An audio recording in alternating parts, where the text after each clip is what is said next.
Robert Kyagulanyi Ssentamu buli lunaku olukya ayongera kufuuka Watabu kubanga akimanyi singa bano abasajja bamukwatako kye kiyinza okuddirira repercussion zaakyo azimanyi. Robert Kyagulanyi Ssentamu musomi wa byafaayo mulungi nnyo.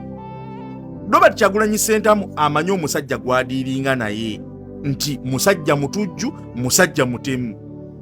Kati buli lunaku olukya ayongera kufuuka muzibu nnyo. Kino kitwale nga bw'onaaba n'omwana ng'obulamu bwe bwonna awangalira mu masomero ga bisulo, ate nga bw'ava ku masomero g'ebisulo ago asibira mu kikomera lwafuna omukisa n'amanyako ensi y'ebweru. Boyo omwana oyo abeera Watabu, afuuka Watabu. Robert Kyagulanyi Ssentamu nga muselectinze abakuumi abagenda omukuuma mu campaign trail, obudde buno ne mubakwata ne mubaggalira, ne mudda ku mukyala we ne mumukuba emisambagere ne mumuswazaswaza ne mumwavuza, ne mudda ku babboyi be ne mubaggalira, abalala ne mubasa ne mu basement mubayigiriza lunyankole. Kati omuntu bw'atyo aba amanyi nti singa bano abasajja bankwatako kino kye basobola okunkola. Bano abasajja bazze nga bakola ebintu bingi nga tubiraba bwe tuti n'amaaso gaffe. We can witness bye bazze nga bakola. Bakwata omusajja omukulu gwe bayita Kibalama, oyo yali ennannyini kibiina kya National Unity Platform, ne bamuteekako omudumu gw'emmundu ne bamwogeza ebyekisiru. Bazze nga boogeza bakwata Mwesigwa nga bamaze okumwokya paasi yenna aleenya bw'ati ne bamuleeta mu kamera ne bamwogeza ebyekisiru. Kati ebyo pulezidenti waffe abimanyi.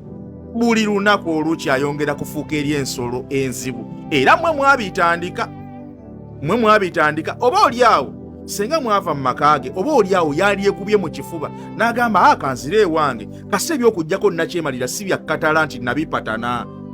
Osanga yalizeeyo ewaka, mukutta amagye mugatutte ewuwe, mukutta amaka ge mugawambye, mumulemesezza okuyimba, bikyezze muziremesezza kubaako bye bizikolebwako. Kati option asigazza emu yakulaba nga nakyemalira agwa, ye option gyasigazza. Kati omuntu ali mu mbeera bwetu, omuntu gw'omaze okuswaliza omukyala, omuntu gw'omaze okuttira babboyi abeera muzibu, ebyaddala abeera muzibu. Mukera ku makya ne muselectinga abasirikale ne mugamba bano abasirikale omulimu gwabwe, their main purpose yakukuuma presidential candidate. Buli we tumaliriza elections ne mukwata abasirikale ne mubaggalira. 2021 kyaliwo bakwata abasajja batambula naye ne babaggalira, ne ku mulundi guno 2026 era bakizzeemu. Kati omuntu alaba ebyo byonna amanya kye musobola okumukola senga mumukwatako. Mukutta abasirikale ab'amagye ne mubateekako busilivuzi bw'aba traffic bali ku nguudo. Eno bwe mugamba tetumunoonya, eno bwe mukuba propaganda ow'ekisiru, bwe muteekako bipropagandisi byammwe ku mativi bwe byogera ebyekisiru, bwe musaako bino ebikyala ku ziradio zammwe bwe byogera ebyekisiru, mwe mulowooza nti Robert Kyagulanyi Ssentamu musiru nnyo to that extent tasobola kutegeera kigenda mu maaso.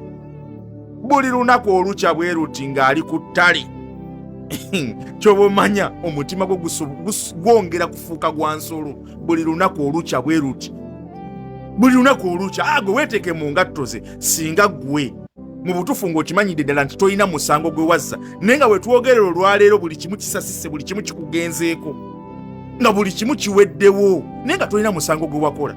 Twagenda mu kuvuganya, twagenda mu elections nga twali mu kaseera ka elections, ne muteekateeka elections ne mugamba mwenna abaagala oba mwenna abalina ebisaanyizo mujje muteekeyo empapula zammwe okujja okuvuganya. Ne tugenda mu kuvuganya. Bwe twogerera olunaku olwaleero omusajja ne mumuteekako embeera, ne mukwata mukyala we ne mumuharasinga, ne mukwata bakyali be ne mubaggalira, nga n'akantu akatono ennyo nga okusanyusa omukulembeze wammwe ne mumukolera ka parade mumusanyuse, mukutta abaana okubamalawo. Kati asobola okutegeera repercussion z'ekyo. Kyekitegeeza singa ate muba mukutte ku ye, mwongera omufuula omuzibu ennyo, naye olunaku lumu muyinza okwagala okukyusa ebintu bino biddeyo nga bwe byali nga tekikyasoboka. Abasomi b'ebyafaayo bakugamba nti ezimu ku ezo ensonga ezatwala nakyemalira Museveni mu nsiko bye mukola Kyagulanyi olwaleero bye bimu ku ebyo ebyatwala nakyemalira waakuno mu nsiko. So ndowooza history repeats itself. History atandise okweripiitinga. Kyagulanyi si ye musajja yali avuddeyo n'agamba Uganda nti tusobola okuboyikootinga kino oba kiri oba kiri, basobola okuboyikootinga gavumenti ya Museveni, basobola okuboyikootinga amaduuka ga gundi, basobola okukola kino na kino na kino na kino. Buli kyakola akikolera mu mateeka. Ne bwe kiba nga omuntu akolera mu mateeka ga Uganda oba nga akolera mu mateeka agali mu constitution ya Uganda, mumutaddeko embeera efaanagana bw'eti. Kye nnina okugamba gwe Munnayuganda ndaba boyi 5. Omusajja ono abeera mukambwe kati. Gwe ky'olina okumanya nti mukambwe nnyo nnyo nnyo. Olaba nkoko yeetayagala gikwatira ku baana baye yinza okukambuwala ng'eyagala kubojja buli muntu ali awo ate olwo omuntu omulamu ategeera ssa. Naye gwe ky'olina okumanya nti obugonvu bw'olujegere ge maanyi gaalwo. Tambuza video peace.